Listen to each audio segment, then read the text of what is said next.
一班藝員同事齊齊現身同現場朋友玩遊戲，原來佢哋每個人都有一部最愛經典劇集喎。我諗大家都最深刻就係阿發哥喺嗰個教堂中衝入嚟嗰下啦，咁同埋即係阿雷哥咯，咁同埋而家更加有親切感啦，因為雷哥而家大家電視扭開電視又睇到富貴門啊嘛，咁變咗好有一種親切感咯。再睇翻佢以前上海灘呢個劇，真係好深入民心咯。可唔可以講真情嘅？哦，好睇啊！由細睇到大人咧，依家下晝都有。係咯，係啊，好開心。喂，我中意睇《大時代》喎，你諗下丁蟹效應到而家都仲講緊嘅，係咪？你覺得你幾深刻啊？嗰個印象係啊，我中意。我就中意睇呢個《神雕俠侶》，《神雕俠侶》做咗3集啦，係咪啊？之後即係翻拍再翻拍。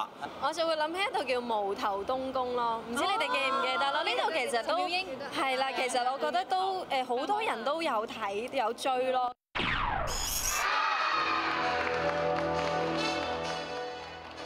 TVB 踏入台慶月，開心嘅同時亦不忘做善事。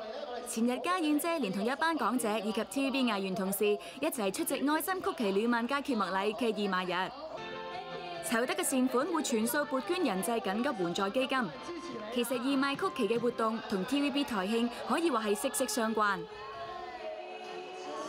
我哋今日呢個愛心曲奇咧滿男家咧係我哋 TVB 咧，自從喺1992年銀禧即係25週年嘅時候咧，已經開始係同仁濟醫院咧係辦呢個慈善嘅義賣㗎啦。